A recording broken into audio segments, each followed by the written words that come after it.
नमस्कार मित्रों, स्वागत है आपका हमारे YouTube चैनल स्टोरी लाइन में। ऐसी ही रोचक जानकारी के लिए हमारे चैनल को सब्सक्राइब करें। तो चलिए शुरू करते हैं।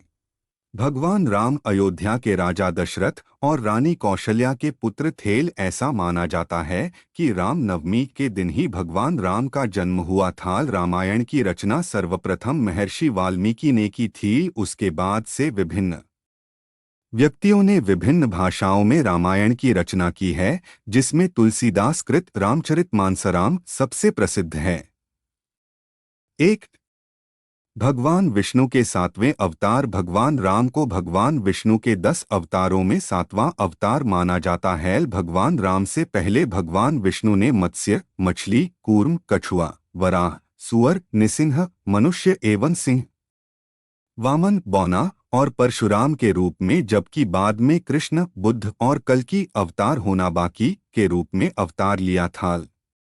2 सबसे पुराने मानवीय देवता भगवान राम को मानव रूप में पूजे जाने वाले सबसे पुराने देवता के रूप में जाना जाता है, क्योंकि भगवान राम का जन्म त्रेता युग में हुआ था और ऐसा माना जाता है कि त्रेता युग की समाप्ति आज से 1,296,000 साल पहले हो चुका है। त्रेता युग में भगवान विष्णु ने भगवान राम के अलावा वामन और परशुराम के रूप में भी अवतार लिया था। 3 भगवान राम भगवान सूर्य के वंशज भगवान राम का जन्म इक्ष्वाकु वंश में हुआ था, जिसकी स्थापना भगवान सूर्य के पुत्र राजा इक्ष्वाकु ने की थी। इसी कारण भगवान राम को सूर्यवंशी भी कहा जाता है। 4 भगवान विष्णु का 394वां नाम राम विष्णु सहस्रनाम नामक पुस्तक में भगवान विष्णु के 1000 नामों की सूची दी गई है। इस सूची के अनुसार राम भगवान विष्णु का 394वां नाम है।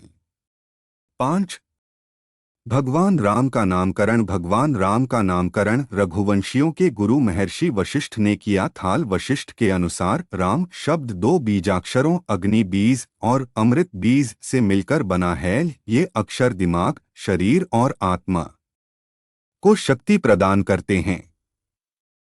6 राम नाम का 3 बार उच्चारण हजारों देवताओं को स्मरण करने के समान महाभारत में वर्णित है कि एक बार भगवान शिव ने कहा था कि राम का नाम 3 बार उच्चारण करने से 1000 देवताओं के नामों का उच्चारण करने के बराबर फल की प्राप्ति होती है। आपको यह जानकर आश्चर्य होगा कि भगवान शिव भी ध्यानावस्था में भगवान राम के नाम का ही उच्चारण करते हैं।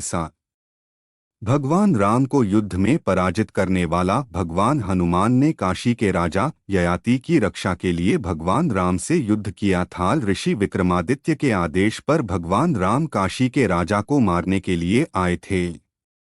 भगवान हनुमान ने काशी राजा की सहायता करने के लिए युद्ध में भगवान राम का नाम जपना शुरू कर दिया था। इस वजह से भगवान राम के तीरों का हनुमान पर कोई असर नहीं हुआ था और भगवान राम को अपनी हार माननी पड़ी थी।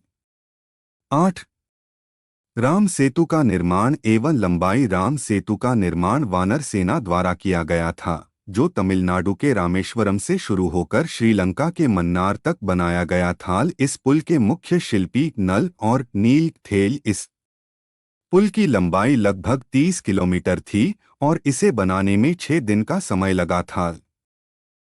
9 भगवान राम का अपहरण रावण के भाई अहिरावण ने भगवान राम और लक्ष्मण का अपहरण किया था और महामाया देवी को बलि देने के लिए उन्हें पाताल लोक में ले गया था, लेकिन भगवान हनुमान ने अहिरावण को मारकर भगवान राम और लक्ष्मण को मुक्त कराया था। 10 भगवान राम का राज्यकाल भगवान राम ने 11,000 वर्षों तक अयोध्या राज्य पर शासन किया था। इस स्वर्णिम काल को राम राज्य के रूप में जाना जाता है। 11 भगवान राम द्वारा समाधि लेना ऐसा माना जाता है कि जब सीता ने पृथ्वी के अंदर समाहित होकर अपने शरीर का परित्याग कर दिया, तो उसके बाद राम ने सरयू नदी में जल समाधि लेकर पृथ्वी लोक का परित्याग किया था। Vertical bar